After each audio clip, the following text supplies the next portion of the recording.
बाद इजरायली लोग प्रतिज्ञा किए हुए देश कनान की सीमा तक पहुंच गए। यहोवा ने वादा किया था कि वह उन्हें यह भूमि देगा।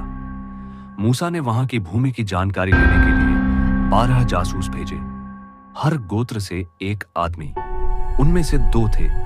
12 जासूस 40 दिन तक कनान में घूमते रहे। उन्होंने देखा कि भूमि बहुत उपजाऊ है। वहां अनार, अंजीर और विशाल अंगूर के गुच्छे थे। इतना बड़ा गुच्छा उन्होंने काटा कि उसे उठाने के लिए 2 आदमियों को डंडे पर टांग कर ले जाना पड़ा।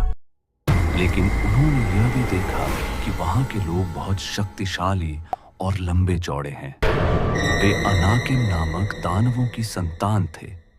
उनके नगर ऊंची दीवारों से घिरे हुए थे। जब जासूस लौटकर इजरायलियों के पास आए तो सबने अपनी अपनी रिपोर्ट दी। 10 जासूसों ने डरते हुए कहा, यह भूमि अच्छी तो है, लेकिन वहां के लोग बहुत ताकतवर हैं। हम उनके सामने टिड्डियों जैसे लगते हैं। हम उनसे लड़ नहीं सकते। लेकिन यहोशू और कालेब ने विश्वास के साथ कहा, यह भूमि बहुत अच्छी है। यदि यहोवा हमारे साथ है तो वह हमें यह देश देगा। वहां के लोग हमसे नहीं बल्कि यहोवा से डरेंगे। मत डरिए, हिम्मत रखिए।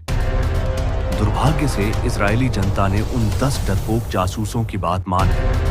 वे मूसा और हारून पर गुस्सा करने लगे और कहने लगे, हम मिस्र वापस चले जाएं तो बेहतर होगा।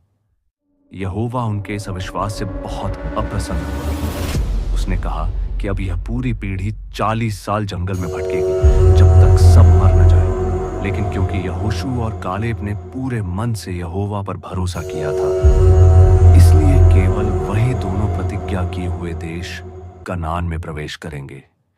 इस कहानी से हमें यह शिक्षा मिलती है कि परिस्थितियां चाहे कितनी भी कठिन क्यों न हो, अगर हम पूरे मन से परमेश्वर पर भरोसा रखें तो वह हमें जीत दिलाता है।